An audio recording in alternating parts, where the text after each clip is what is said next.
Alrighty then, welcome YouTubers Here, to yes. 100% of it? Pretty sure. 100. Hunter. Oh, bad stream status. That's not good. Hola, hola. Greetings, Hello. are called. Torchies is the bomb. Yes, it is, Austin. Yeah, you're right, We're Austin. gonna talk about it here in a second.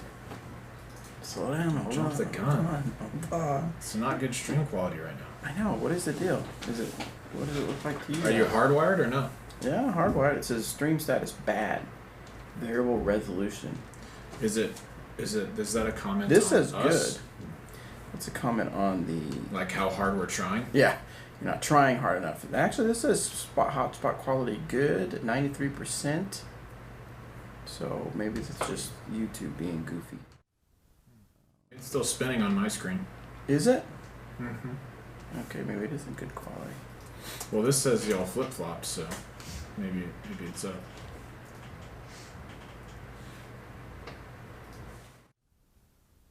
Side switch mean anything? Nah, bro. Oh, no, we're up. Yeah, we're solid. Okay, we're solid. I gotta sneeze. Excuse me. Oh gosh, there it is. Oh god. Resolution is perfect, guys. Good. Hair Thanks, on Dan. hair. Hair or no hair? Both. Both. No hair. Hair. Both. Already ate my waffle. When will we see a peanut butter and jelly Paige Birkus and Judge hybrid? I don't know. Video looks good, but audio is echoey. Echoey. Oh, one more adjustment. Just one moment. Thank you for that.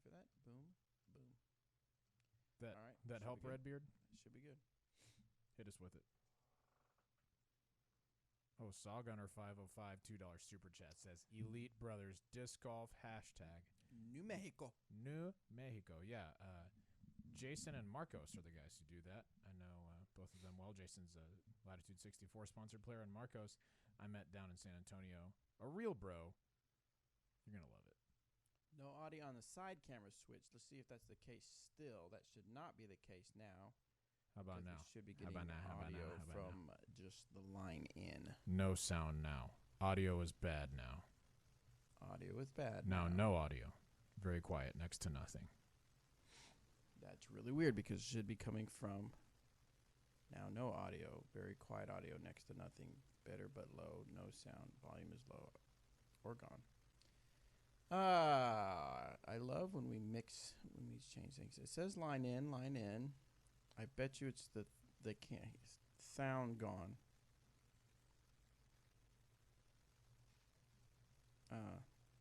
Coming back. Better? Good, better. Coming up. That's so weird. Still low.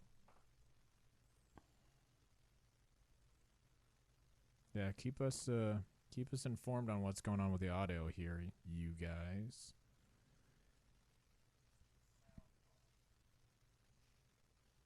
Still a bit low, better but still low. 12 minutes early. How dare y'all? We're early so we can get this stuff figured out. Yeah, just imagine if we had started at 2 and we had to do this. We'd be so mad. Better just a little low. See, that's the thing. If I turn it up, it'll be high in here. See, now it's coming out forcibly to the field recorder.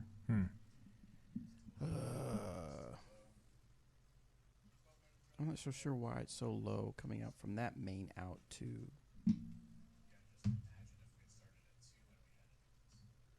I'm just going to go full blast on here. Just hit him with it. Sounds like it's good coming out of there. I want to say something about Danny's comment, but I want to say it. No, not yet. We have to do that in the real show. No, the comment on the video I made. Oh. It says there's no context for the score, but I didn't do that in the... Let me do that.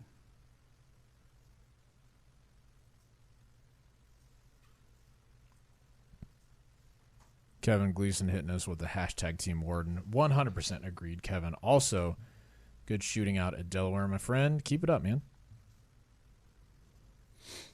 Also, there's a little feedback. Where That's would there be better feedback? audio. There it is. Now we there. Much better. All right, cool. Cool. Because I'm not going to turn it up anymore because it'll blast in the podcast. The field recorder. And I have that thing turned down soft all the way. It's like -48 dB. Dubai. Does that stand for Dubai? Yeah. Okay, I knew it. All right, guys. So real quick, before just for the YouTube audience, this is an exclusive. Of course, everybody knows in the world that knows anything about tacos, but someone posted in our Facebook group about Torchy's Taco opening up in Wichita, and not even just that. Did you read the whole article, Robert? I did. You did? Mm-hmm. So did you see that there's one in Kansas City and Lawrence? Yes. And someone was saying that like they don't just usually put one and leave; they put like multiple. I did see that.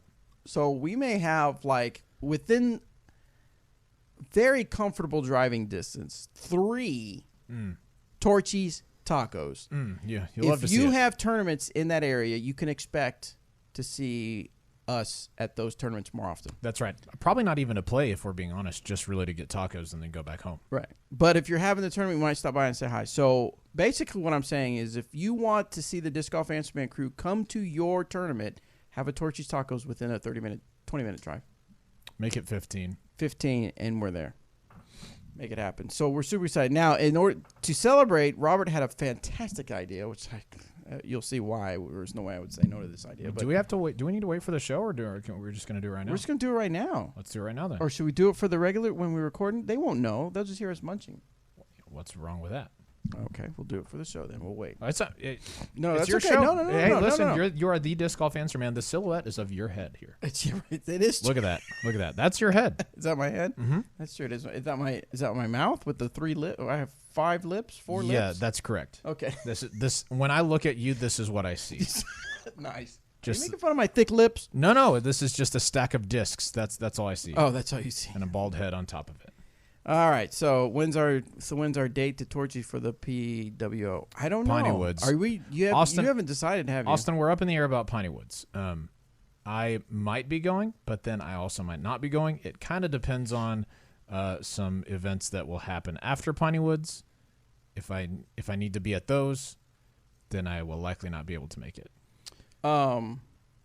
But these guys might make it. We'll see. Our chances of going are greater than Robert's, but we still haven't exactly decided. Those are your chins, Bobby. Thanks, Diggin' D. Thanks, Diggin' Disc Golf. Yeah, that's really hateful. Right. Digging disc golf. Can we do a DeGan meetup at Torchy's for Piney Woods? Ooh, Maybe. good idea, That's a Tim. good idea, I actually. like that. I like that. I saw your question earlier, Tim. I will not be making it to the next Gen finale in Austin. Appreciate you asking, but my weekends are mostly spoken for at this point. So that's where we're at. All right, so let's go ahead and start the podcast, Let's. and we'll get into it all. Should I start doing this now, or should I wait? No, wait. We got to talk about it on the Okay. We'll get to that, Chris. I promise. All right, here we're going to record the actual podcast. Hey, everybody. Welcome to this episode of the Disc Golf Answer Man. I am Bobby Cool Daddy Slick Breeze. That was a crisp one. You like that one? I like that one. Crispy and clean? Yeah, real crisp. Ain't nobody dope like me. Just so crisp and clean. So crisp and so clean. So clean. Yeah, that's how it goes. And I have Robert, the Taco Man McCall. That's me. I like tacos. Why is he the Taco Man today? Y'all listen up for a second, okay? We're just gonna kick the episode off by keeping it real. If you don't want to, if you hate us talking about tacos, you're gonna have to skip the next 5 to 8 minutes. At least. At least. All right, so on the Disc Golf Answer Man page, somebody got on there and posted an article. And in the article, I'm going to tell you exactly the timeline of events. Okay. It was posted for approval in the Disc Golf Answer Man page. I saw it 6 minutes later. I called Bobby 7 minutes later. As soon as I saw it, and I said, Bobby, have you looked at the Disc Golf Answer Man page? It hadn't been approved yet, so you guys hadn't seen it just yet. Bobby read it, and he was like, are you serious? Yeah, I was pretty. Wait, are you serious? I was excited. And what we learned in the article is that Torchy's Tacos has leased locations for Wichita, Kansas, Lawrence, Kansas, and Kansas City, Kansas, as of right now. Are you kidding me right now? Listen, dude, the nearest Torchy's to us is in Tulsa, but that's not really on the way to anything else that we would go to. The nearest Torchy's past that is in Oklahoma City, and that's about 3.5 hours. And look, Torchy's tacos are very good, like some of my favorite tacos, but 7-hour round trip, maybe not that good. Yeah. But 2-hour round trip, Yes, they are that good. Yes, they are that good. And you can get some other stuff done that you normally go to like Wichita for, get some grocery shop, not grocery shop, but maybe some clothes shopping or some other shopping done while you're out there. But yeah. So the thing is, the only thing that made me sad is now I have no reason to go to Oklahoma to visit my kids. I'm just kidding. It's better. So if my kids ever listen to this episode, and you wondering why Papa hasn't visited in a while, it's because we have a Torchy's Taco. It's because I can find my own tacos now. Right, yeah. So anyway, to celebrate today, I had the bright idea Yes. that we would celebrate with Taco Tuesday. Now, we do not have a Torchy's here in town. That looks like one thing for two tacos. Oh, okay. We do not have a Torchy's Tacos here in town, as is well documented, but what we do have is Elmar Mole, and Elmar Mole does Taco Tuesday. So, on my lunch break today, I grabbed both Bobby and myself one taco, just so that we could, celebrate with a slightly lesser taco, Right. but albeit still a taco. Still a taco. So you're gonna take asada. Yes. I'm gonna take pollo. I'm going to take the carne asada. Asada. Okay. You want this green salsa or Yeah, no? I'll put a little bit. Okay, here, go for it. Oh, okay. All right, so I'm putting the salsa on here. And then where's Yes. the lime? Yes, the lime's up here. Do you put lime on your tacos? I don't. No. I feel the lime just kind of brings out a little bit of the flavor, a little bit more. I can feel that. We put lime in our guacamole. Do you put it in the coconut? I put the lime in the coconut. No, but I also don't eat or drink coconuts. Okay. There we go.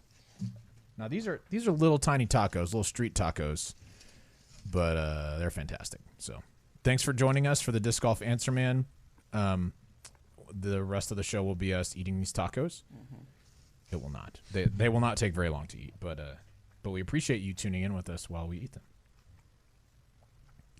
There you go. I took a big bite. Yeah, that was a mistake. That was too big a bite.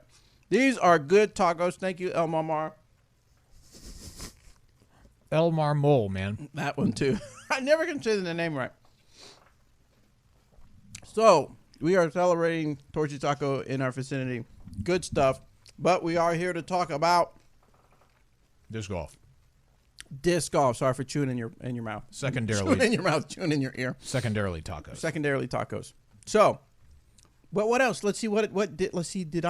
I did not play any disc golf. Robert did play some golf, not disc golf though. He was in a tournament. Why are you putting air quotes around golf? It's called golf. Oh, that's true. I did. I had fun. I played okay. It was in a tournament too, right? Mm-hmm. I played at the country club here in town, which is quite a bit tighter than the municipal course. It was a 2-man Stableford event, which is actually super fun. I would love to try out something like that in disc golf. Because it's points-based based on the score that you get. Uh-huh. Yeah, and so it was super fun. I met my quota the first day and beat it by 4 the second day, which was awesome. I was playing with somebody who's way better than me at golf. Usually is in the... Everybody. Well, that's true. Usually someone who's in the low 70s. And he shot 75 the first day, then 81 the second day, so he missed his quota by a little bit. But we had a good time. Played some golf. It was really sloppy because it rained on us on Saturday and then overnight. So hitting off the fairways was almost penalizing at times because of the mud, which stinks. Most of the time, it's not a problem for me because I don't find the fairway a lot. But this day, for whatever reason, I found lots of fairways, and it was like hitting out of a fairway bunker. It was so thick. But enjoyed myself. Hadn't played disc golf in just a little bit. Awesome. As you notice, Eric McCabe is not here. He is taking care of some personal stuff going on. So he hopefully will be back next week as Robert tries to navigate his taco. I just dropped chicken on my pants. Chicken on my pants. So if you want to send your disc golf questions, send them to discgolfanswerman.com. We will get them on the air. We've got quite a few to go. I'm going to go to the Google form since we relied heavily on SpeakPipe last week. This one is from Justin. He says, been playing almost 2 years and my form is okay. Backhand peaks around 400 and I'm looking to get some extra distance. I've been working perfecting my timing and pull through, but it seems much harder to get those changes to stick long term than it did when I first started. How do you guys ingrain form changes from form field work so they become natural on the course? Keep me from falling back into old habits. Keep doing what you're doing. Hashtag Team Pure. Hashtag Raider Nation. Raider Nation is real. That disc is the real deal. I mean, Pures are good too, but they're not Wardens, so whatever. I mean, you answered your own question. You're probably just falling back into old habits. If you can work on it in the field and start to see some improvement, you have to work so much harder to groove something like that now that you know how to throw at least a little bit. I mean, the same goes for like when I try to fix my form or mess with my form. It's so hard to get that to stick because, yeah, I've thrown the same way for a really long time. So something that you can do is find the thought, like the swing thought, that makes you remember to do the thing that you are working on, and then think that every time you throw for a little while. And after a while, you should have it a little bit more ingrained. That's how I like to do any sort of practice, is narrow it down to one thought that accomplishes getting me to remember what I'm trying to work on, and then just make it a habit of thinking that every time. Give that a shot. Got it. All right. Next one comes from... How does I get rid of that one? Dr. News. Sweet. News. You zoomed in a little bit there? Yep. My question pertains to the use of headphones. I was blown away the first time I saw one of the pros using headphones. Most, if not all, sports ban the use of headphones because they provide an unfair advantage, especially in individual sports with a large mental component, like disc golf. I think allowing disc golfers to use headphones detracts from the mental challenge of the sport. What do you think of headphones being allowed in disc golf and the way it affects the mental aspect of the game?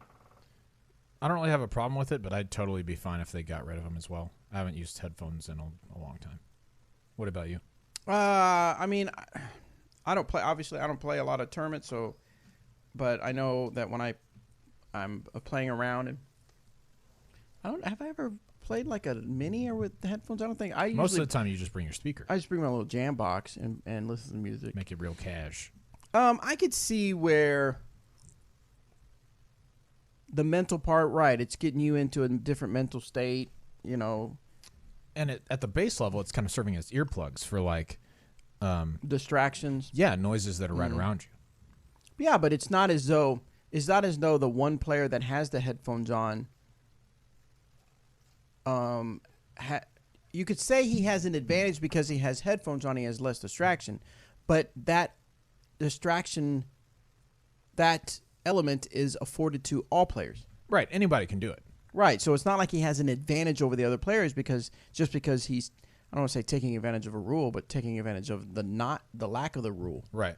Yeah. I mean, until they make a rule about it, go for it. And if you say that gives them an unfair advantage, you also have the opportunity to use that advantage. Correct. Go for it. So it's not really an unfair advantage because it's fair play. Everybody can have it. Yeah, so interesting. Yeah, that'd be like saying with the new rule you can take up to 11 inches behind your disc to throw your shot.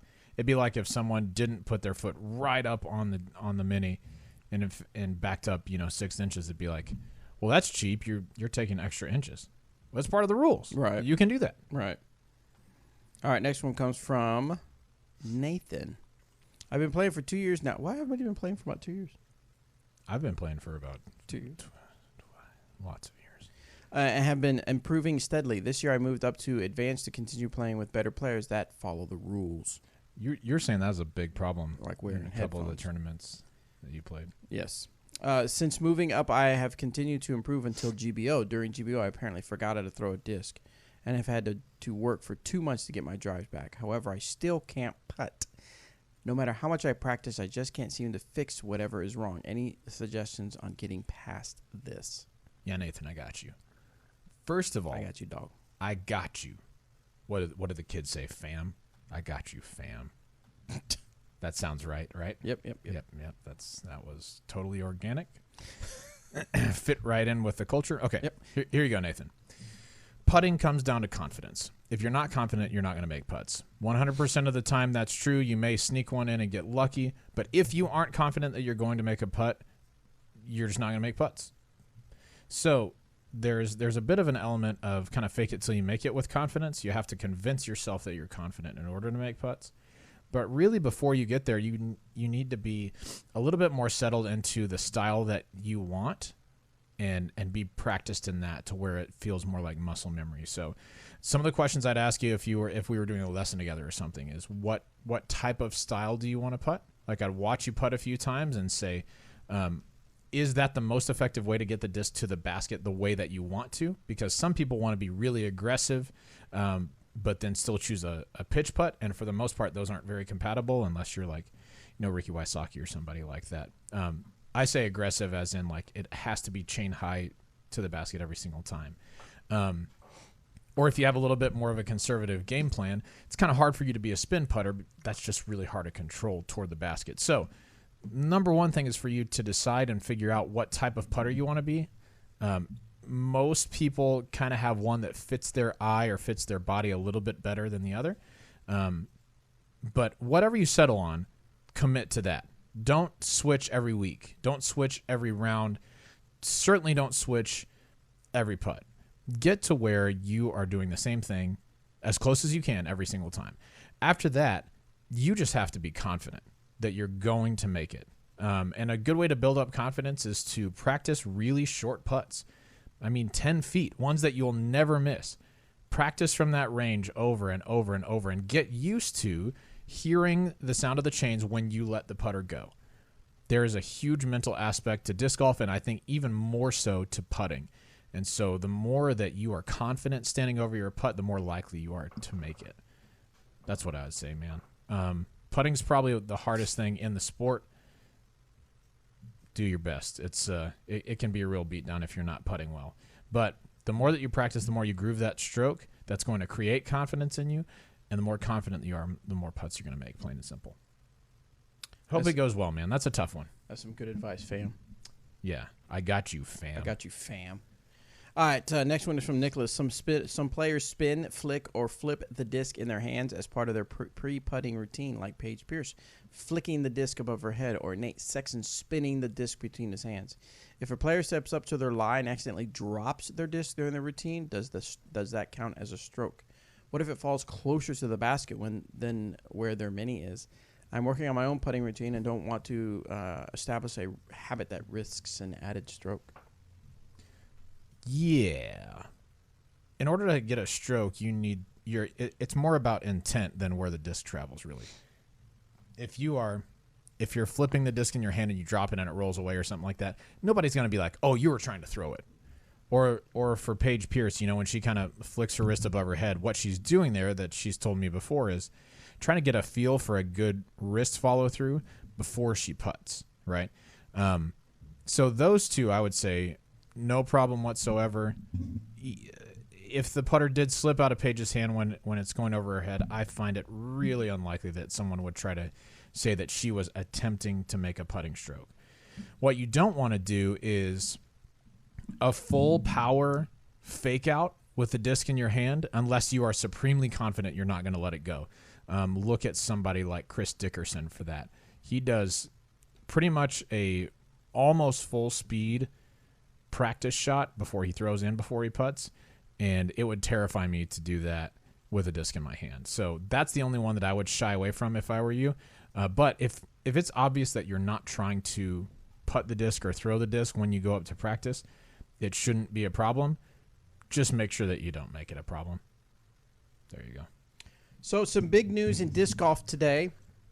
If you are part of the Disc Golf Pro Tour newsletter, or on Reddit, on Facebook, or I'm sure any other disc golf forums that are out there. If you're a part of the disc golf fam, you'll know that the Disc Golf Pro Tour was bought out by Todd Rainwater. Yep. He is known for running the Nantucket Open.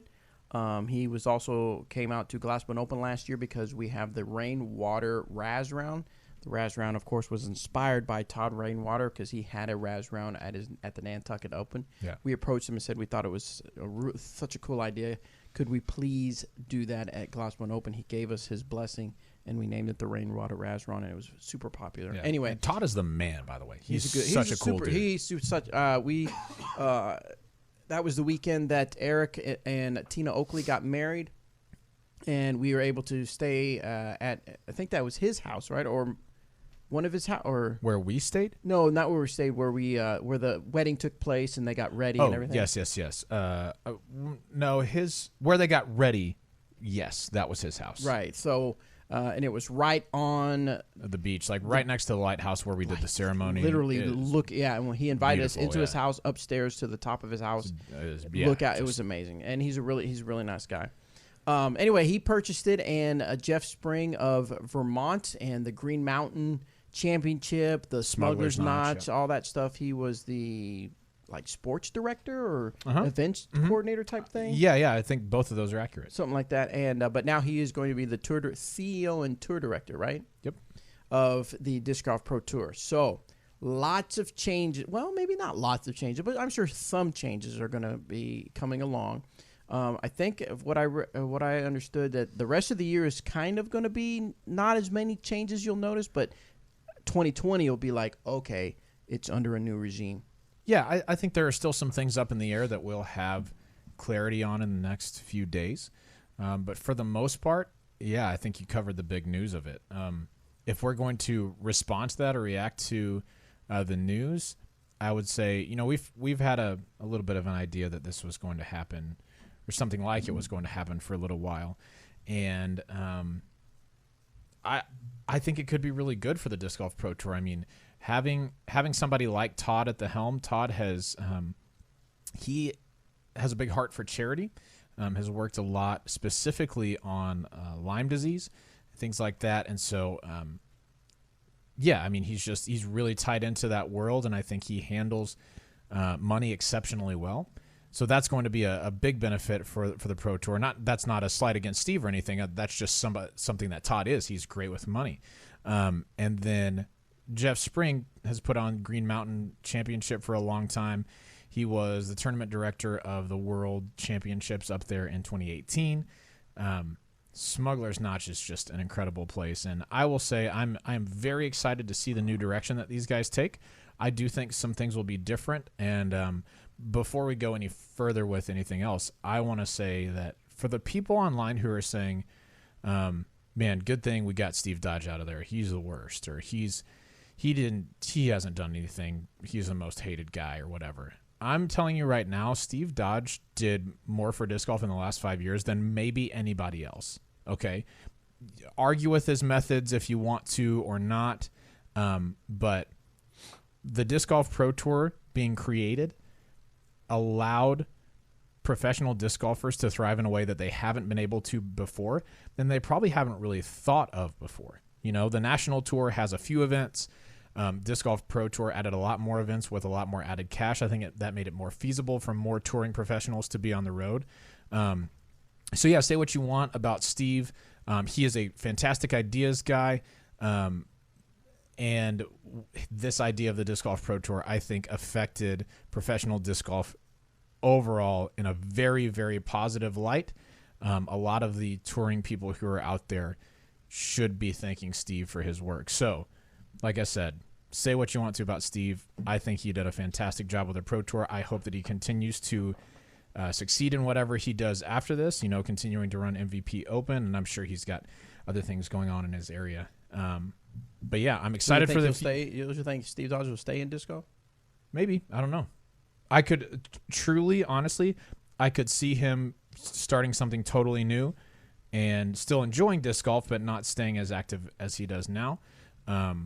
Or yeah, I could see him just going back to doing his thing at Maple Hill and taking care of that. I saw some comment. Of course, as the internet does, the internet is doing. I've seen a lot of people, from both sides of the coin, talking about that this is fantastic, this is wonderful, good news, congrats. And then other people are like, yeah, Steve, get him out of there, get Dodge out of there.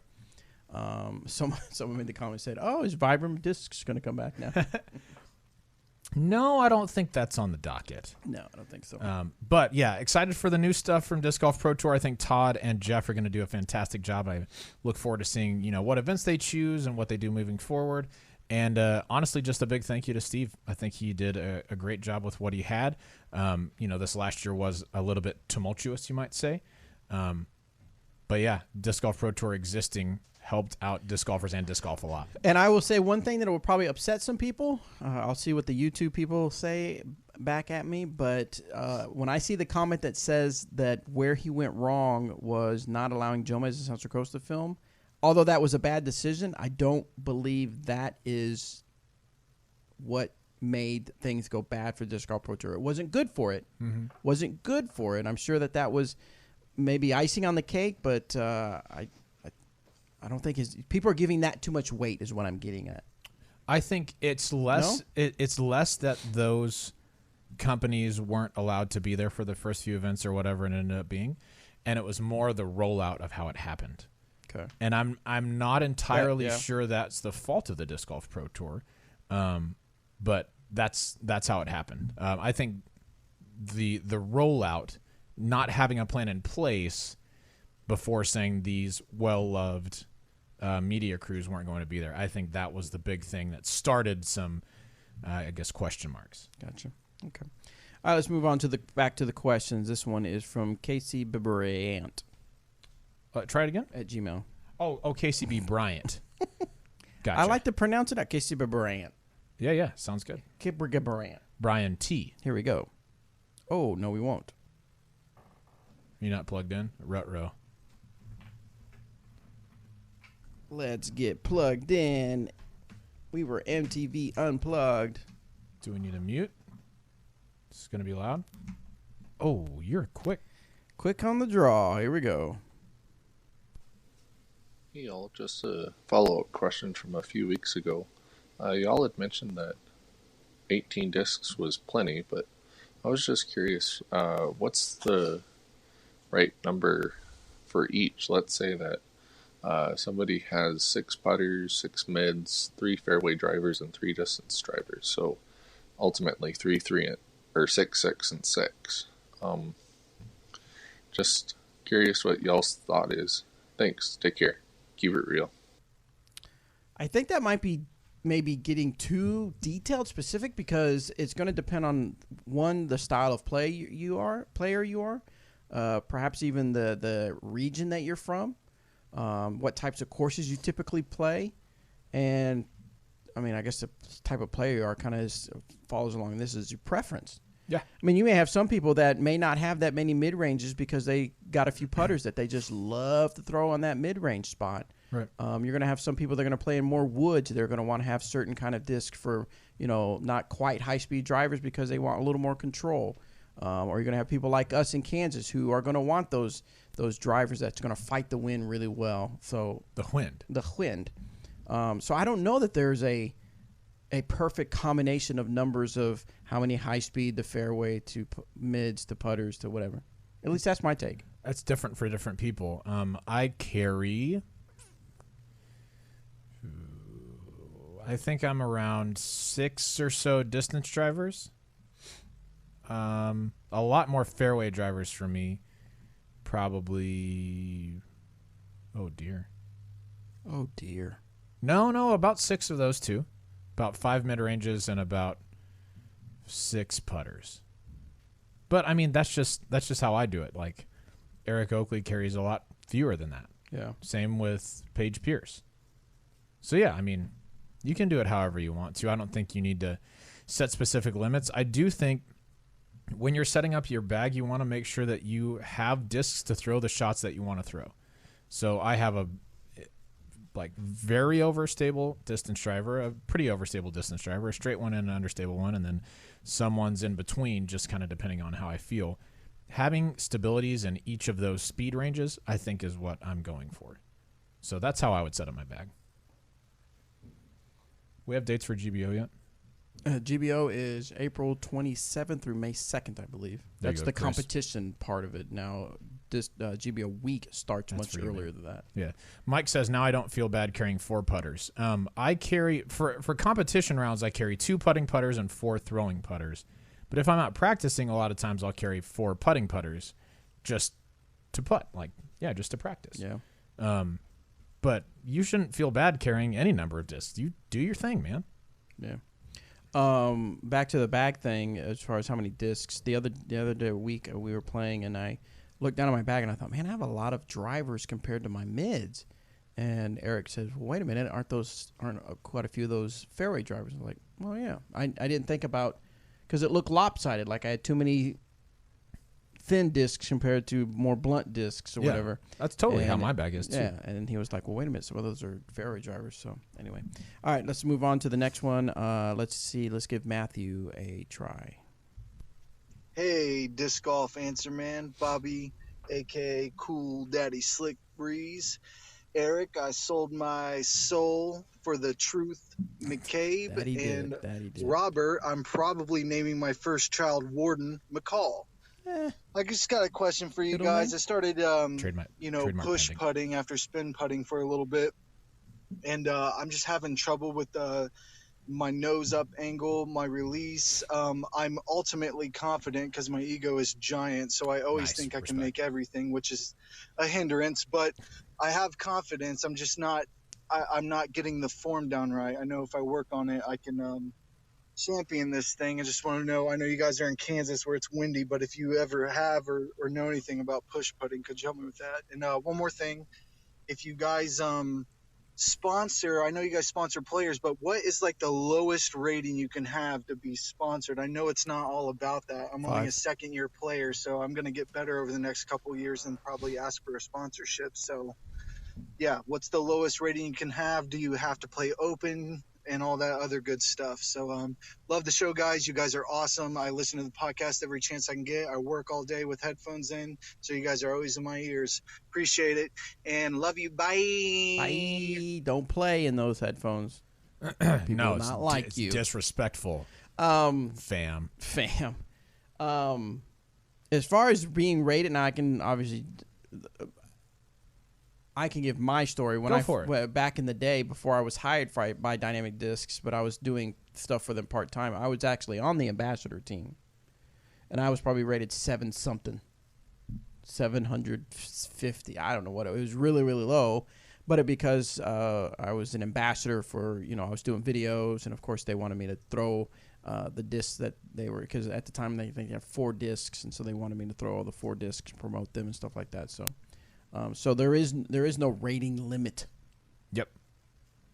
But what was the first part of the question about? First part was about pitch putting or push putting and getting your nose up angle right. The hardest way, the hardest thing about pitch putting is that, or just putting in general, is to say, okay, put the nose up. There's not a lot of secrets about how to do that other than just doing it. And so for the longest time, when I was push putting, I would have the disc come out nose down. So then I would just start holding it in my hand so that the nose was just facing more up than it looked like it could ever face. And once I did that, when I got to the bottom, I would adjust my wrist down normally, like I normally would, but it would compensate a little bit nose up. So I would say the biggest piece of advice I could give to you, other than just put the nose up, is start holding the disc with the nose more up than you're used to, like where it looks unreasonably nose up, and putt like that until it feels comfortable. That's what I would say. On the player sponsorship side, there's not a rating minimum. It's different for different people. There are people on the team right now who are rated in the 800s who are local ambassadors who run tournaments and put courses in the ground and run clinics and all that stuff, own disc golf shops, things like that. Then there are players who are rated from there all the way up to, in the 1030s. So it's not all about rating for us. It is about, what you're doing to affect your community. Disc golf play is really cool. If you win, that's awesome. Good for you. But we don't just care if you go win a whole lot of events. We are also interested in how you affect your community. Like I said, clinics, teaching kids how to play disc golf, running events, putting courses in the ground, those sorts of things we're super interested in. Also, your facility, your location, how far are you away from a Torchisako? That's right. That is now a new thing. And if you come up to Emporia and bring some with you, that helps. Yes, very much so. Next question comes from, that is the wrong page. That is the correct page. However, it is not ready to go. This one's from Steve. Hello, the 3 amigos of disc golf. Include a salute. How did they do it in the movie? something something. Yeah. Yeah. 3 amigo. Yeah. My club started a handicap league, and myself, being a rec player, have seen my game improve. What are your thoughts about handicap leagues? Handicap leagues can be really good. I like alternating handicap leagues with just like a straight up singles or AB doubles or something like that, so that it doesn't just become the person who has the highest handicap wins each week. That's not always how it works, but you can sour some of the better players against those if it goes that way. That's why I like doing A player, B player doubles, so that, split the group down the middle. A player who is less experienced, who isn't going to score quite as well, is always paired with someone who's going to score pretty well, or at least normally does. I like doing stuff like that and just alternating on those. And what is the best way to run a handicap league? I have not run one before. I've seen some that have caps, where you can't have, more than one stroke a hole or something like that. I think that's really important because one time when I was in Abilene, I was pretty new to this handicap league, and I shot pretty well for myself. I think I shot like a 45 at the local course we were playing, which was really solid. I beat the rest of the open field by 5 or 6 or something, which was great. That was really cool. I had a really good day, and I ended up losing the handicap league by about 15 because there was a kid who had just started playing recently who was rapidly improving, and his handicap was like 50. That's not good for anybody. I mean, I'm not to say that he shouldn't have a chance to win just like I should, but I would have had to shoot scores that were physically impossible without acing half of the holes out there in order to compete. And so you want to keep it a little bit more competitive, and if that means positive handicaps as well for the players who are going to shoot under par more often than not, yeah, give them a +3 handicap instead of just a 0. Something to think about. And then who would you be from the movie The Three Amigos? I like Chevy Chase. I would be the infamous El Guapo. El Guapo. Not the infamous. The infamous? Yeah, when you become more than famous, that's infamous. And then he says, P.S. Anthony and Danny, thanks for what y'all do. So, okay, they gave us a thumbs up. All right, so they both said you're welcome. You're welcome. When you go to let's see. Oh, Cody has the recommendations. When you get to Denver, you guys need to try pinche tacos. You'll be blown away. Way better than Torchy's. Easy. Sorry, we've already been to Denver. That's why I say don't put time-sensitive questions or comments in the form. Yeah, and something else to consider. Because now I'm mad that I didn't get to try pinche tacos. Yeah, and something else to consider. How dare you? Yeah, how dare you? Again, Fam. I've said this before. I get it. There are authentic tacos. There are street tacos. There are the tacos that your grandma used to make you. I get it. They all are good. But there's something about the fusion taco and Torchy's tacos that I love. I love. Yeah. Next one is from Correct. Travis. How do I place my putt on a flat line? I can't seem to get away from the hyzer putt if I'm more than 10 feet out. Start with an extremely understable putter. That's going to give you your best chance. And the people who are able to putt really straight for long distances have an extremely well-developed wrist. Insert EMAC. EMAC can just kind of pop his wrist from anywhere, and the disc just flies straight for the longest time. And it kind of blows my mind when I watch it because I can't do it or even close to it. So work on your wrist a lot. Use an understable putter. That's going to get you where you need to go. Nice.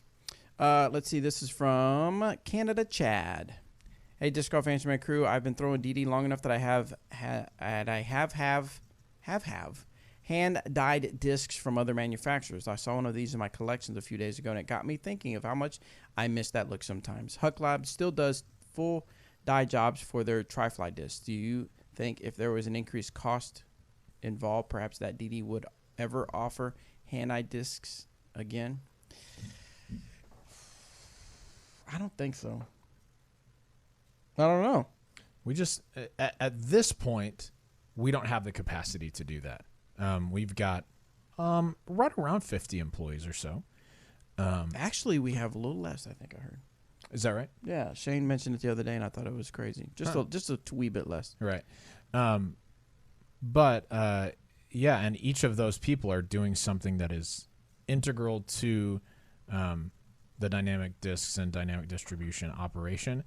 And as of right now, that would be the sort of time-consuming thing that just wouldn't make sense for us at this point. All right, we're going back to KCBB Bryant. Hey, y'all. I got a lot of friends that have a background in Ultimate, so I was just curious if y'all had any discs that flew similar to an Ultra Star. Thanks. Take care, and always keep it real. Actually, we do. We have a disc called the Aviator, which is an Ultimate disc. It is 175 gram. It is not technically approved. It's approved for Ultimate. Oh, it's not USA Ultimate approved for like tournament play. Right. I don't remember what there's. It's a mess. Yeah, that whole I don't That's understand. all. That We whole could do thing. a whole nother podcast that probably would have to be underground podcast about that. Just read my eyes and see the frustration. And the audio people, you can hear it in my voice. You know how you can really drive home how frustrated you are? How's that? By saying, you can hear my frustration. Fam. I just say fam. Just add fam to it. That's right. That emphasizes it. Next one comes from Felix from Ace Run Productions. Hello, D-Gam fam. This is Felix from Hotlanta, Georgia, co-founder of Ace Run Productions on YouTube. First and foremost, I wanted to say thank you to Bobby Brown and everybody there at Dynamic Discs for all you guys have done to help our channel grow over the last couple of months. Everything from sending us discs to reviews to the shout-outs on the show. You guys have been exponential in helping us grow.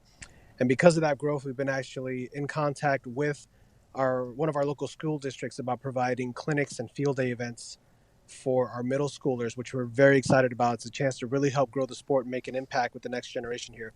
So my question revolves around teaching and making that fun for kids, just showing them disc golf and really kind of getting them hooked on what it can mean for them and how fun it can be.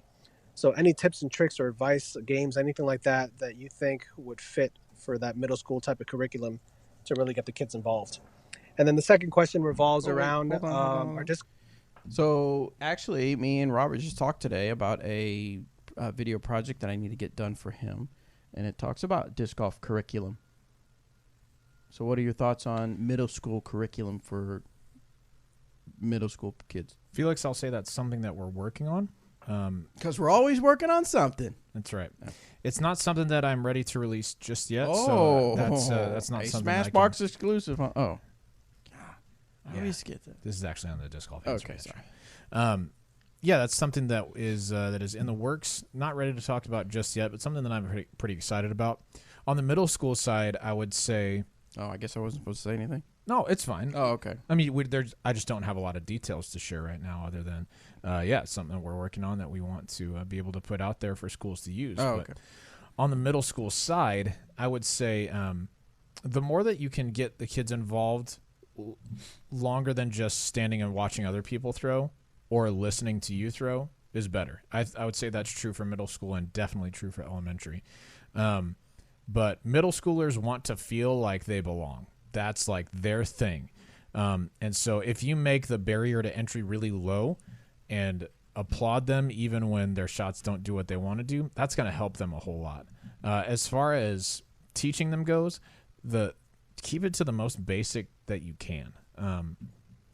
You're not going to backhands. Yeah, you're not going to teach the next Macbeth or Ricky Wysocki.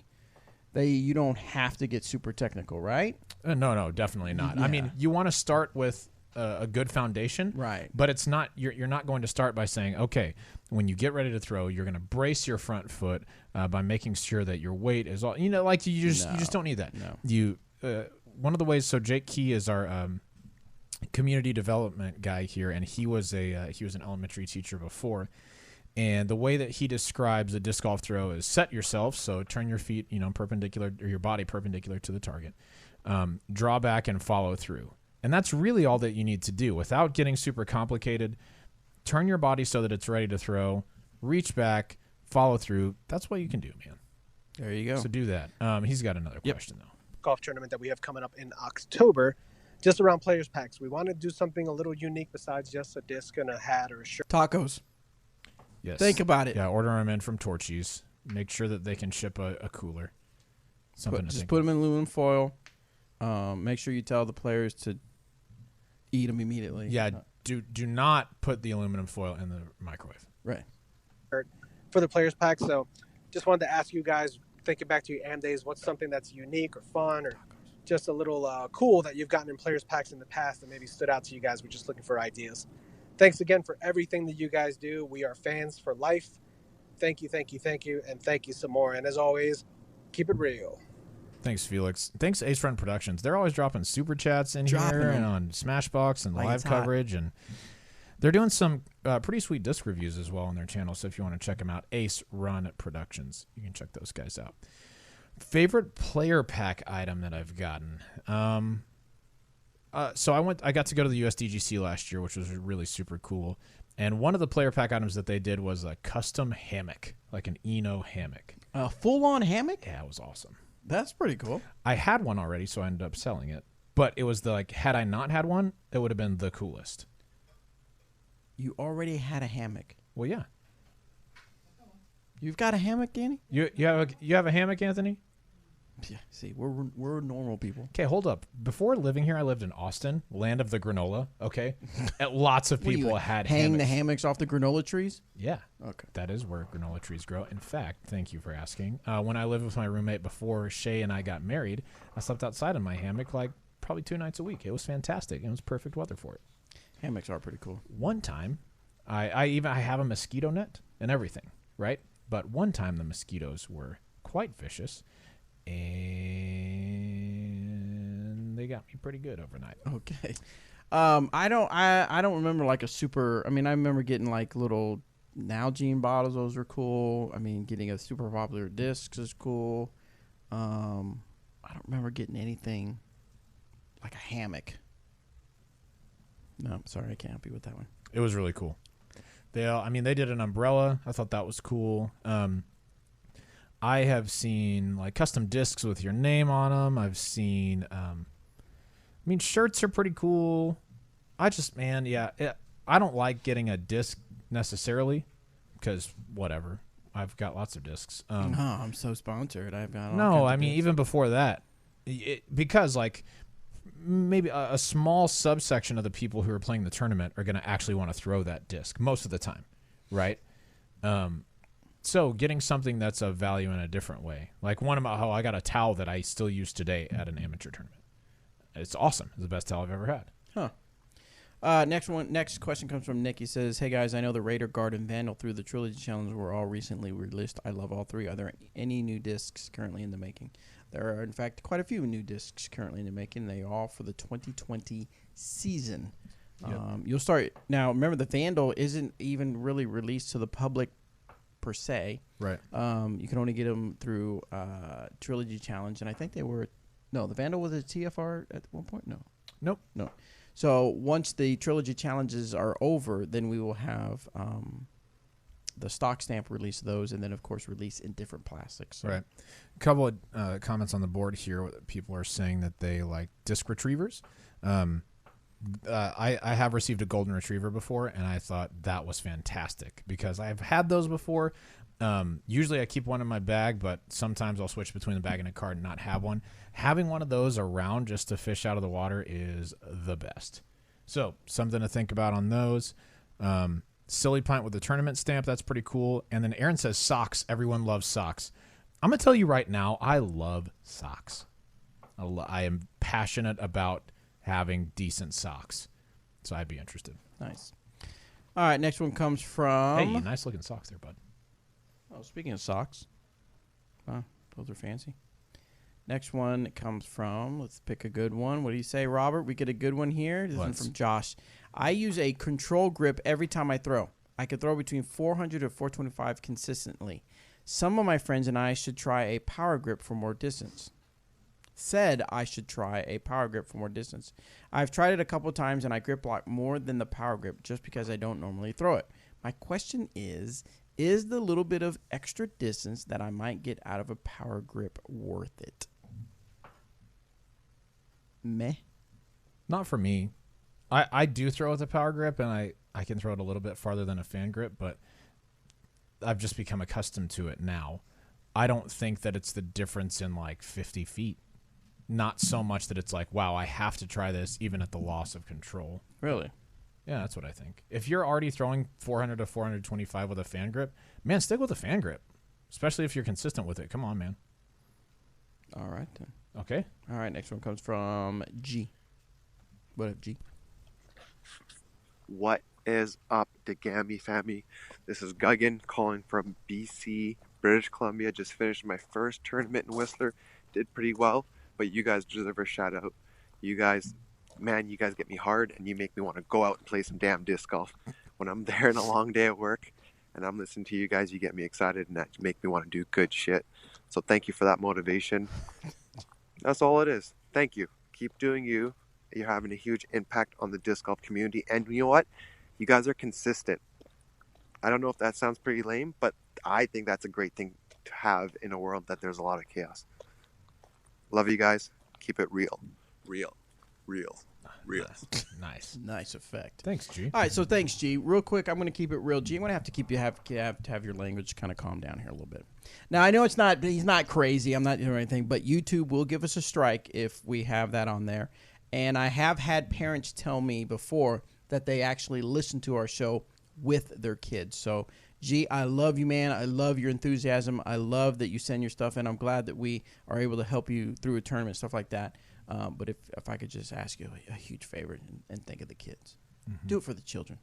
And score one for the kids. For the kids. Okay, next question comes from, and I went to the wrong page again. And we've already done that. I got to copy it real quick. Copy. Why you got to copy it? So I can put it on the notes. Hmm. This one's from Jay. Do you think that it would be better for high-level tournaments to use a shotgun start format? Tee times can provide an advantage based on weather, rain, wind, etc. Shouldn't we try to level the playing field as much as possible for the competitors? What is the thought process in using tee times over shotgun start? Jay, I'd say the big one is that you can get more people on the course using tee times. You can do, if you do 5 sims on an 18-hole course, you can only do 90 people at a time if you do a shotgun start. If you do tee times, you can do 180 a day, sometimes even more. So that's one of the big reasons that people do that. So I get his perspective in his question, but I actually brought a similar question came to my mind, and I was walking around with AJ Risley at Pro Worlds. And my question came up because the last 3 cards had I think it was last 3 cards at least, had a 30-minute gap as opposed to the 11 or whatever minute the gap they gave between the teams. Right. So the people that were in the third card, the chase card, and the lead card had a more comfortable gap between them. And I heard a couple people say that's unfair because there's not as much pressure for them to hurry through their holes. They can take a little bit more time. Sure. So there's a little pressure. So isn't that an unfair advantage? So I asked AJ, I said, how do you feel about that? And AJ brought up a good point. He said, on day one, yes, he can understand that. Day one, so even with this on the tee times, on day one, it does kind of give the players that are in the better weather, depending on what the weather is, a little bit more advantage. But after that, he feels you've earned that spot. Yep. You've played well enough to be the person that doesn't have to get up super early. Now, let's say a storm comes in later in the day. I guess that kind of maybe messes up that perspective because let's say the rain and the storm comes in at 2 in the afternoon when the top cards are going off as opposed to the weather's really nice for the people at 10 a.m. Yep. I could see that. But now that I've just debated myself out of my perspective. Nice. Okay, I can dig it. Then I guess it just comes down to you can put more people on the field. But I did think about that with the gap, the time gap between the top cars. They've earned that spot. They've earned being able to be at the top spot. They've earned being on the camera, the car that has the camera and stuff like that. Yeah, and I think that's probably a concession that we make right now in disc golf because we want more and more media out there and for it to be of better quality. So having that half an hour gap really, like, especially on the live broadcast that we did at Worlds, I mean, that makes a huge difference not having backups that you have to fill time through or play commercials through. You can just keep the disc golf action rolling. So disc golf isn't the only sport that has media interruptions or media. No, it's not. But I would say, I mean, for the most part in golf, it seems like they just do 15-minute tee times, no matter if it's the first one or the last one. But that's just kind of the nature of the beast with tee times because sometimes you have better weather in the afternoon. Maybe it's not quite as There's not as much dew on the ground. But a lot of time in the afternoon, you'll have more wind. So it's kind of a give and take. Sometimes, especially at Ledgestone this year, it got really windy in the afternoon, and then it was just pristine in the morning. So if you hadn't played well the day before, you got to finish almost all of your round before any of the wind came in, and we saw some crazy good scores because it was perfect playing conditions. Yeah. That's just how it goes. Next one is from Angelo. How can I break the habit of my pointer finger out on the rim of a disc when I am throwing putting? Like resting along the bead if the disc has one. I have smaller hands and notice the disc wobbles if I don't use my pointer as a guide, especially when putting. I just switched from Wardens to the Maiden to see if that helps since it is a shallower disc. Sorry, Robert. How dare you? Love what you do and keep it real. When you're throwing, I'd say it's more important than when you're putting. When you're throwing, I think you're taking what would normally be your last point of contact with a disc and then elongating it, right? So normally the last point that the disc would be on your hand would be kind of pinched between your thumb and your index finger. And when you stretch that out, I just think that's going to make it irregular where that's going to where it's going to come off of your hand. I would also say, pardon me, that you're not quite getting the full benefits of wrapping your fingers underneath the rim because that's going to create a little bit more pressure for you to throw off of. So it's going to be more of a timing thing than it is your body naturally letting the disc go on the straight line like it's supposed to.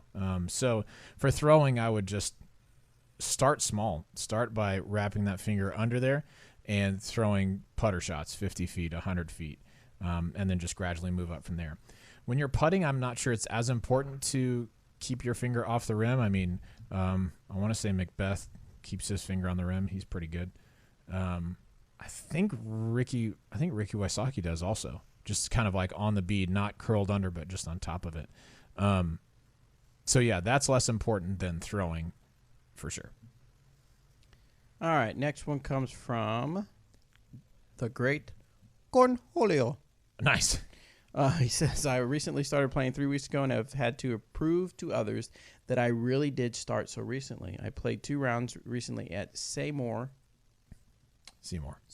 Park. As I said it, I thought that's probably Seymour Park in Omaha. On UDisc, it says the course par is 64, and I shot a 66 and a 67, but one person had stated to me that all but 3 holes are par 3s, and the others are 4s, and the number to shoot for is 57 for par.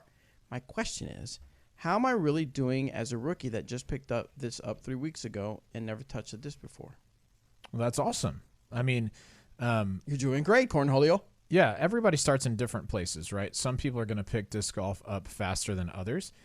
I wouldn't judge how well or poorly you're doing off of one course. Yeah, off of one course and one par, because par is different in different places. So, you may play right now it sounded like you're, 7 to 10 over par, something like that, 7 to 9, whatever it is.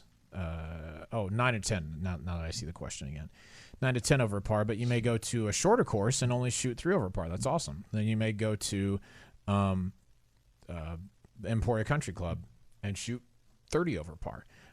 So gauging your scores off of par alone it's just kind of a slippery slope, right? You can tell that you're improving when your scores start to go down each time, but I would focus more just on the process of learning good technique, of making good golf decisions, rather than I always shoot plus 10 on this course. I always shoot plus 9. Mm-hmm. Yeah, work on those things. But yeah, I don't think you should have to prove to yourself that you started so recently. Some people just pick it up early and they do well. So good for you. Next one is from Lance. Question about a rule change. If a player is in the fairway, their lie is behind the disc unless they mark their lie with a mini.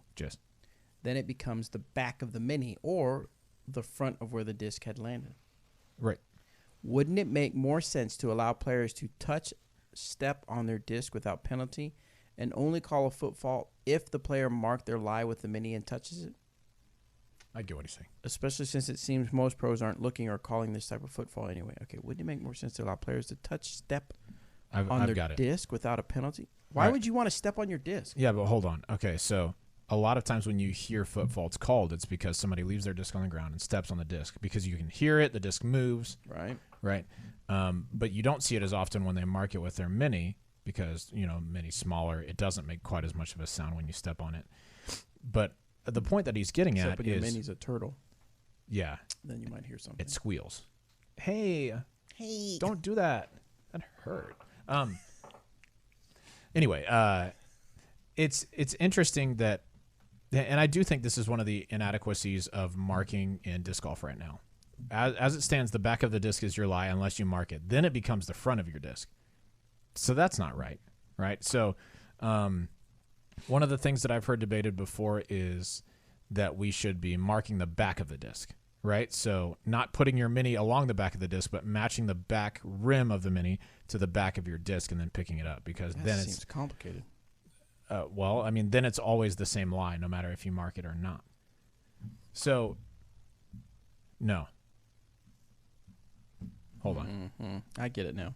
Okay. I get what you're saying. I get what the saying is, right? Yeah, if your disc is there, then you're throwing from here behind the disc. Right. But if you put your mini there, then you just gave yourself a little bit more room, right? Yeah. And so he's saying step on top of it. Yeah, if you step on top, because this would be your lie at the front of the you're disc.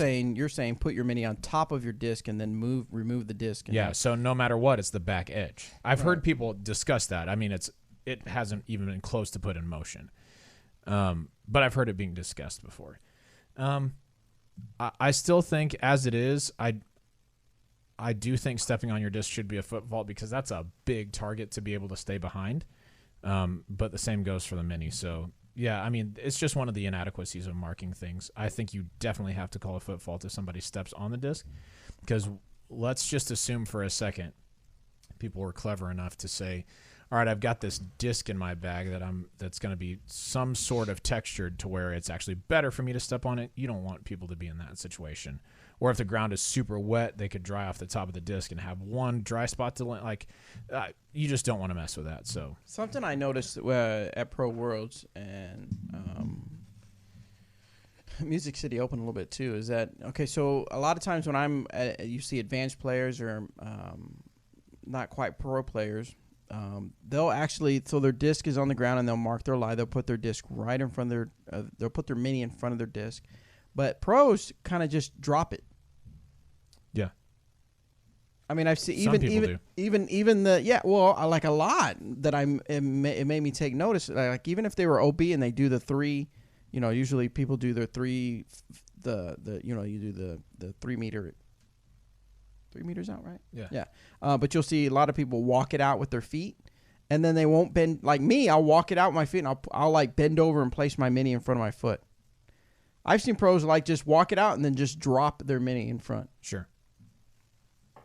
It's just interesting at that level. It's a little sloppy. There's a little, it's sloppy and a little relaxed. Yeah. Does that make it wrong? It could. I think they should be a little bit more careful about it. You think so? Yep. That's what I think. While we're on the topic of lies, Thomas Lundquist on the board says, how about when the disc is on the 10-meter line but foot is not? Can I step putt? I'm outside the circle, although not all of the disc. All right, Thomas, so if your disc, if the back edge is behind the circle's edge and you don't mark it, then yes, you can step putt. If you mark it, then that moves your lie inside the circle. You cannot step putt. That's simple.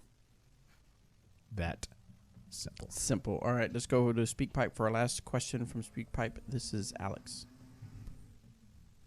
What's up, Disc Golf Answer Man crew? This is Alex calling in with a question about overhands. I'm curious what disc from DD, Latitude 64, or Westside discs you recommend for throwing tomahawks and thumbers. And I'm also curious whether you suggest throwing a disc that's flat or a little more domey. Thanks, guys. Love what you do. And as always, keep it real. All right. The people who I've seen who are awesome at overhand shots generally prefer flatter discs, usually. And for the shot shape that they're throwing, they can throw all kinds of stabilities, but the one they lean on the most is very overstable discs. So ones that I've seen people enjoy would be like the Felon, the Pioneer. I've heard the Spark, the Moonshine Spark especially, is a really good thumber disc. I've seen Weston Isaacs throw a bunch of those. He's a Latitude sponsored guy.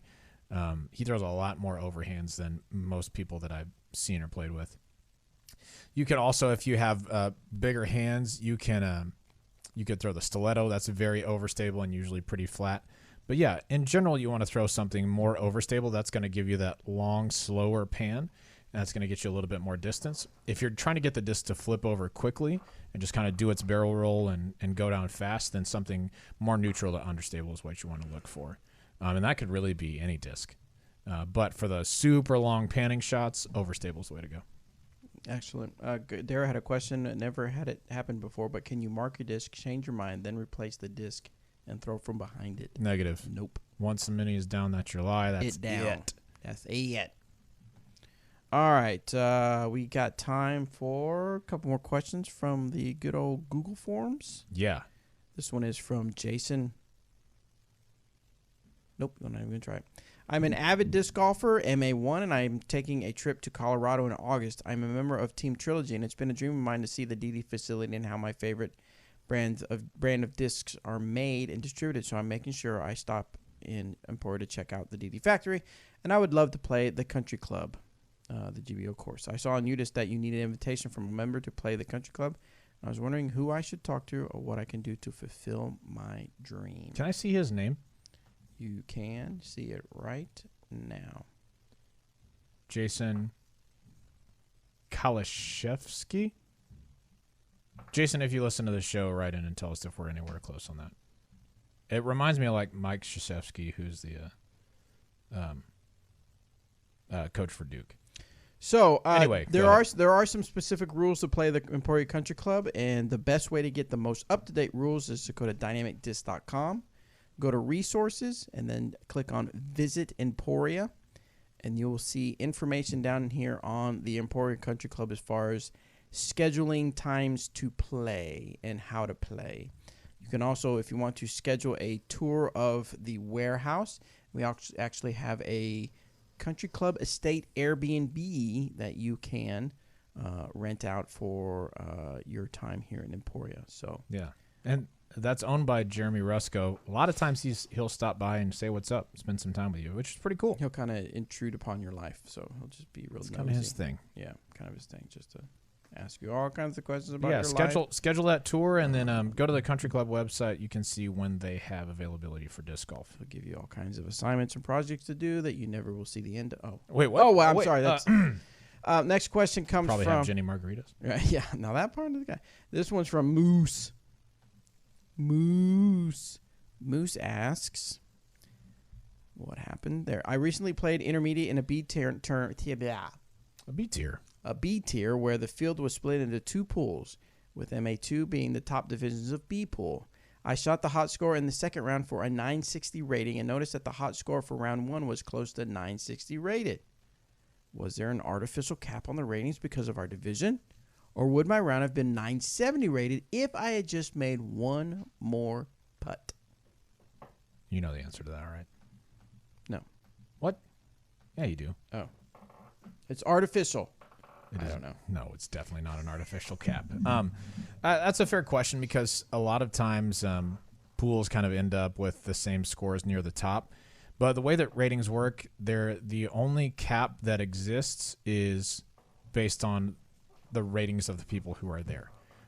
If you don't have very many high rated players, it's going to be harder for you to get higher ratings. But it's like you said, if you had made one more putt, it probably would have been 970 rated, depending on how many points each stroke was worth. But yeah, there's not a cap on that. If you'd have made four more putts, it likely would have been 1,000 rated. It's just a little bit harder to get those ratings when you don't have as high rated of people there. But no, you would never cap the rating. It's just it's a big formula, but there's no artificial cap on it. Time for one last question. This one's from Reed. I like to practice a lot. You may remember me. I submitted a question before. However, living in Florida, we get a lot of rain. If I want to practice but it's raining too much, how do I practice when it's raining? You wear a raincoat. No, what do you do? I mean, if you are very intent on practicing in the rain, then go wait for it to be raining, and then you go outside and you take your discs and you play the course. If you're super intent on it, I mean, No, he wants to practice, but it's raining so much. How do I practice when it's raining? Oh, you're still same answer? go out and practice in the rain. Right. If you want to keep everything else in shape and you don't want to be out in the rain, you might, I don't know, if you have a net to throw into, that could be cool. You might practice putting. You might work on your mental game. That might even be worth more to you than the physical aspect. Stuff like that. Generally, when it's raining here, I'll just wait for the next day. Right, but if you're in a place that's raining a lot, it is what it is. I mean, obviously it's part of life. We don't know how old you are, Reed. If you're old enough to move and practice is that important, then move. But then that's like probably a whole not that life decision. Yeah, it's a little that bit different. Yeah, it's a little different. All right, guys. Well, that's all the time we have for questions and life advice from the Disc Golf Answer Man show. We would like to reiterate that we are getting a Torchies in Wichita, Lawrence, and Kansas City, probably sometime in 2020. So even if this had been the worst episode ever, it would still go down as the best episode ever for us. Exactly. And we had a taco, which was really good. Yeah, I mean, It was a little cold, but it was good. What? I'm just, Okay, first of all right. I'm just playing. I'm playing. It was that good. taco was provided to you free of cost. Yes, it was. Okay. I appreciate that. I didn't have to go get it. I didn't have to pay for Yeah, it. it was $1. So. Oh yeah, it was because I'll- it's Taco Tuesday. I'll invoice you. Where are we gonna get tacos next Taco Tuesday? Probably still Marmol. Why? We gotta try someplace else. La Hacienda. Okay, sounds good. Are they still around? Or is it El Arito? No. Yeah, La Hacienda's gone. So we will not begin tacos from there. We need to go to the place that's the food truck that parks in front of Waters. I think it's called Mis Antojitos. Yes, I had some. Fantastic. All right, guys. Thanks so much for tuning in. We will see you on the next show. Stay tuned for the After show on YouTube or tomorrow Or on YouTube. or YouTube right now. What do I stop? Okay. I don't know. Stop this. Hey, thanks. Bye.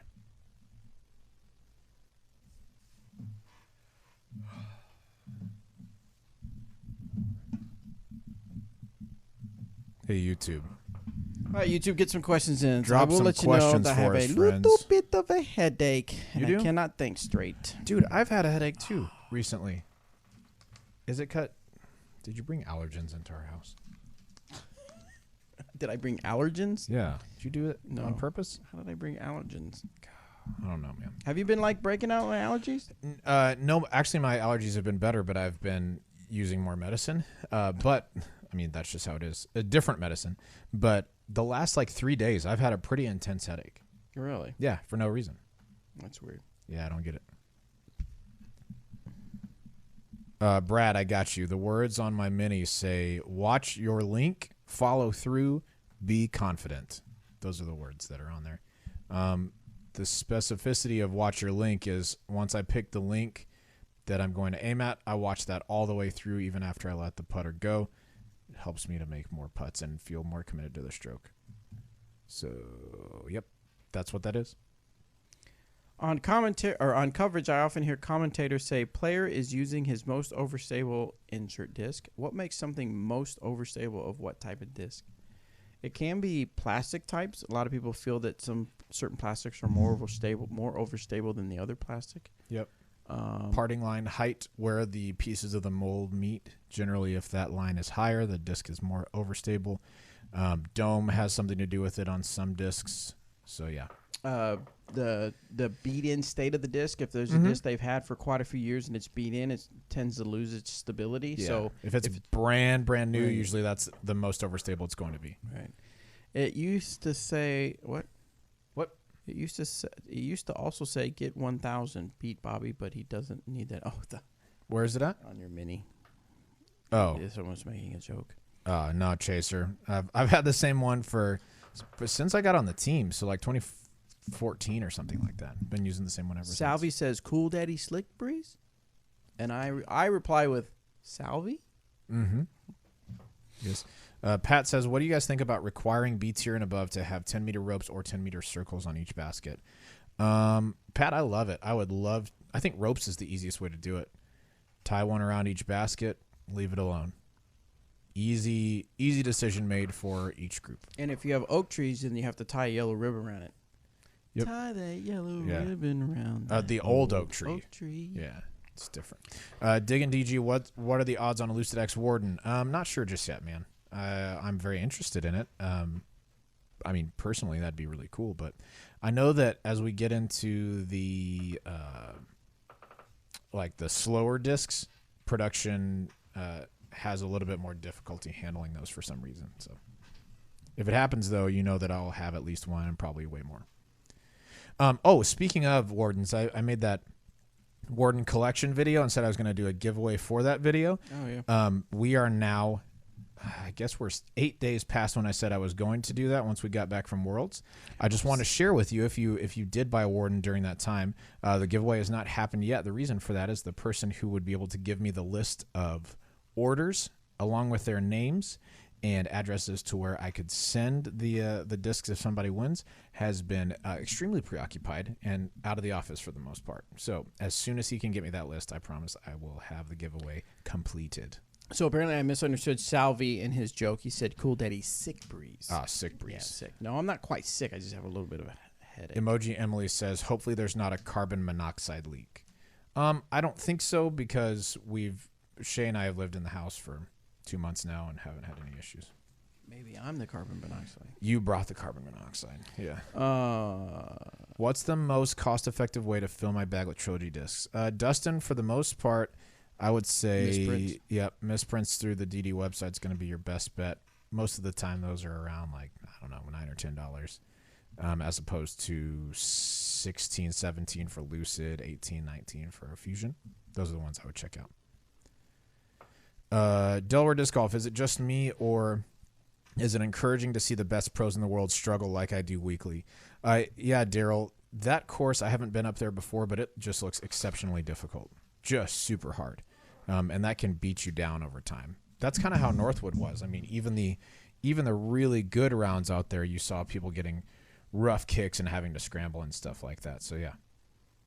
It just, like, I think the big difference between those, like, the top finishers and top professionals and us regular people is that their scrambling is, like, they're just really good at getting out of bad situations and still, getting the birdie or still getting par or something like that. Even in their struggles, though, they're when they throw a shot, they're just like, oh, you can see they're frustrated. You're like, that would be an amazing shot for me. Mm-hmm.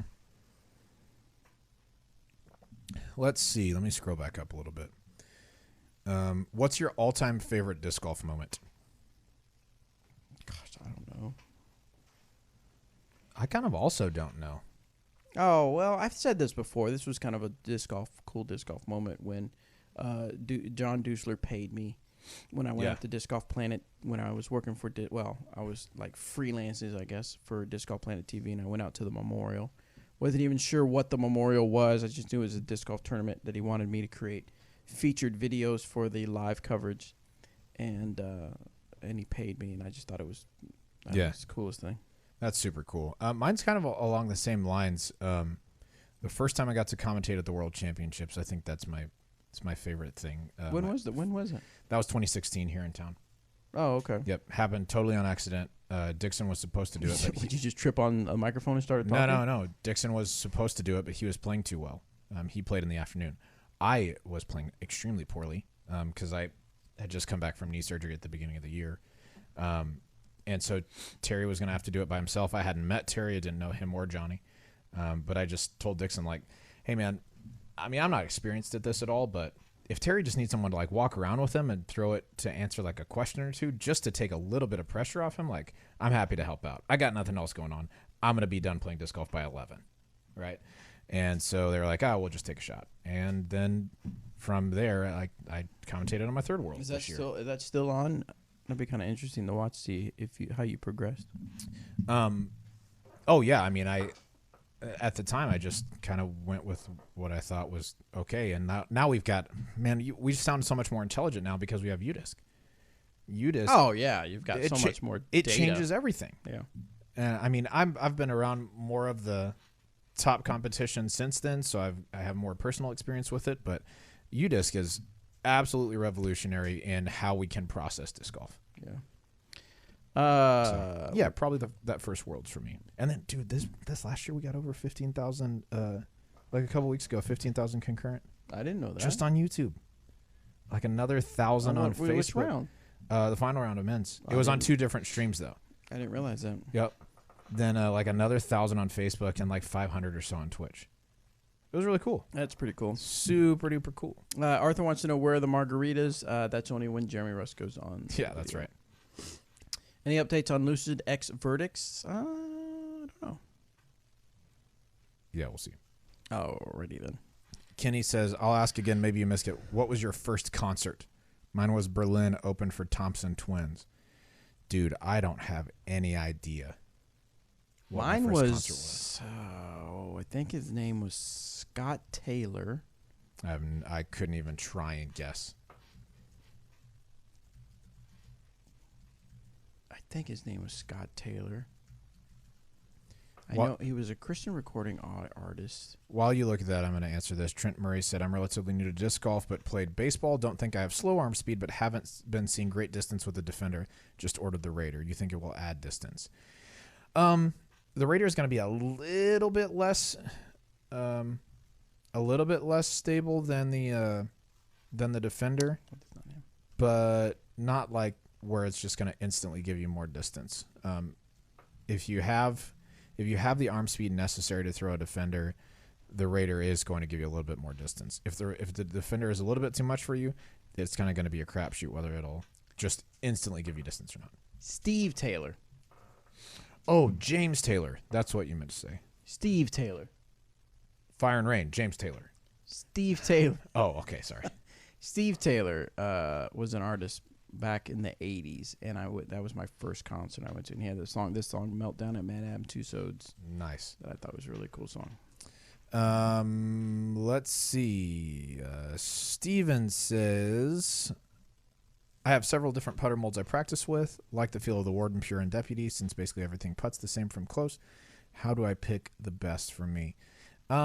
Steven, I'd just say pick one and go with it, whichever makes you feel the most confident. Test them also out in the wind, because maybe one will perform better for you in the wind than the others. But yeah, I don't think you can really go wrong at that point. Pat says, speaking of UDisc, do you foresee live scoring for all tournaments where players would use the app instead of using paper cards? No, I don't think we're going to move to that for the next little bit. I think there's something pretty pure about paper cards that everybody can see.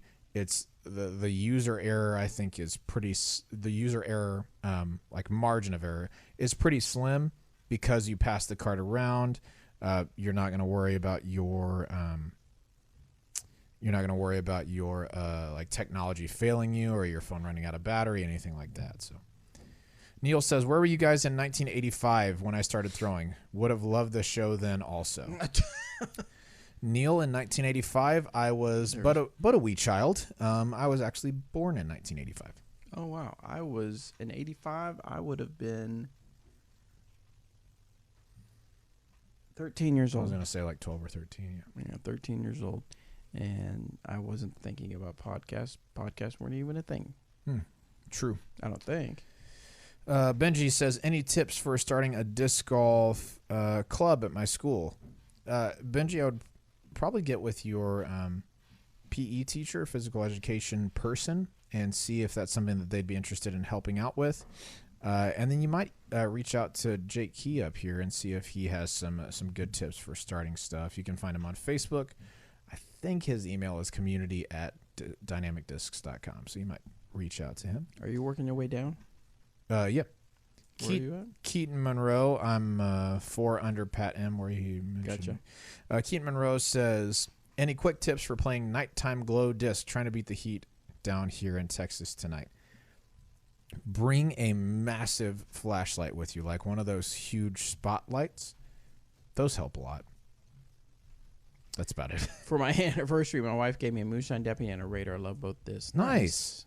Good. That's a good wife you got there, right? Fantastic. And happy anniversary. Thomas says, we already do that in Norway and most of Europe. The only time I've seen scorecards here for the last 4 years is the national championship. He's speaking about Doing it on a phone or something like that. So you don't think it'll ever happen? Oh, it'll happen. I love having paper scorecards because your phone, like a paper scorecard is never going to run out of battery. You know, there's less opportunity to like misclick on a paper scorecard than there is on an app. Okay. Neil says #Team Warden, my man. That's what I'm talking about. Jonathan says, what do you think is the top speed discs could ever reach? About 350. Yeah, I'd say right around there. Right around 350. I don't know what the official speed world record is. It's over 100, I think, which is pretty crazy. Like the fastest? Uh-huh. You want to check it out for us? I appreciate that. The thing is, like, discs aren't going to advance in their speed potential very much in the next little bit because we have limitations on the discs that I think are pretty much currently met. Unless there's some huge jump forward in technology or the PDGA decides to change their standards, that's going to be probably about as fast as they can go. This is about Lazat's throw that was 89.5 miles per hour, but I don't know if that's. It says world's fastest throw, but I mean that maybe just what. I mean that could be right. Yeah. Yeah. 89 miles could be right. I want to say he's thrown over 90, but man, I could be so wrong. I don't know. Let's see. I hate that it jumps. Like when you stop for a second and then you start scrolling down and it jumps to the bottom. Yeah. Bobby, will you do another randomly placed camera stream in the D? Oh yeah, I need to do that. I forgot. I'll do that on the next show. Michael Campbell says, is Stiletto the most overstable trilogy distance driver? I'm looking for something like an MVP limit with more glide. Yeah, Michael, that's probably about right. The Stiletto would be the most overstable. Very, very overstable for most people. What's your best recommendations for a putter to drive off the tee with? Poor boy disc golf. I like the Warden a lot, but man, we've got some really good throwing putters. A lot of people throw the Marshall. Yep, Marshall's a really good one. Paige Bierkus loves that one. Oakley has started throwing the Guard recently, but he was throwing Marshalls a lot before that. Zach Melton, Paige Bierkus, Chris Clemens, all those guys are throwing the Judge quite a bit, so I don't think you can really go wrong. Yeah, Doc Zen said it. He said Lucid Warden. I love the Lucid Warden, man. It's just point and shoot. Sam says, paper card question. Some events I played in gave a separate scorecard to every player for just their scores, but then passed all four around. Is that a normal thing? Yeah, I've seen that quite a bit. I like having individual scorecards and having someone else keep your score for you. Just you just can't really go wrong with that. So, yeah, all right, let's shift gears for a little bit, and let's pick our skip ace. Okay, sounds This is good. for the Disc Golf Pro Tour MVP Open at Maple Hill. Yes. Let's see, go here. Excuse me. Oh wait, did you look at the roster already? No, pretty much everyone's going to be at Maple Hill, though. All right, so we have quite a few. Whoa, yeah, quite a few thousand. Yeah, we rated got some players. ballers. Yeah, there's going to be lots of people there. Lots of people. So, what are your thoughts? All right, I'm gonna. Since this has worked so well for us in the past, I'm gonna stick with it because we've gotten lots of first places and disc golf fans, man. All right. Pick number one. I'm taking James Conrad, last year's winner.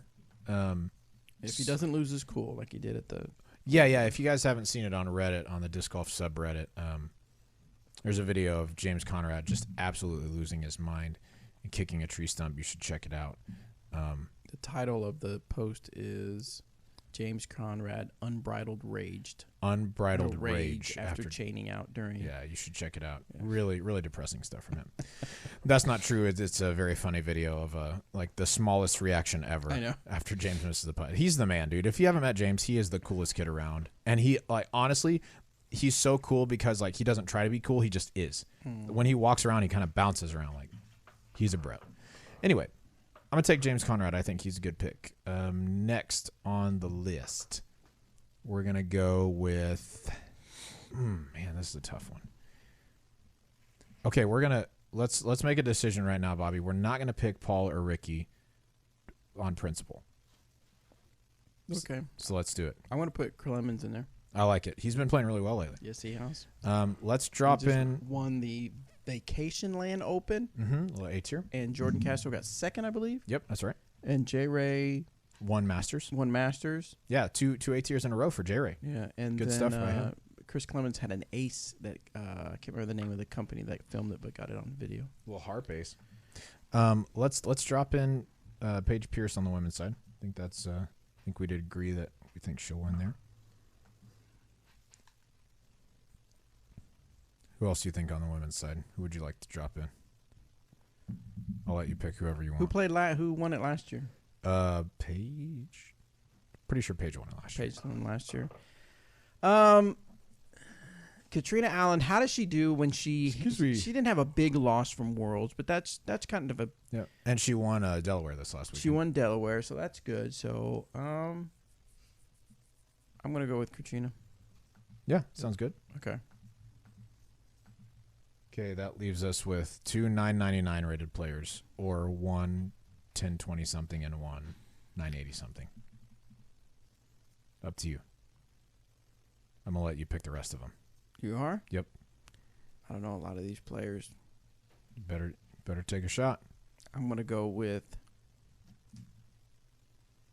Take your 1020 first. Your 10, My so 10-20? somewhere from 1015 to 1020. 10-15 to 10-20. Yeah, whoever you want. I'm gonna go with.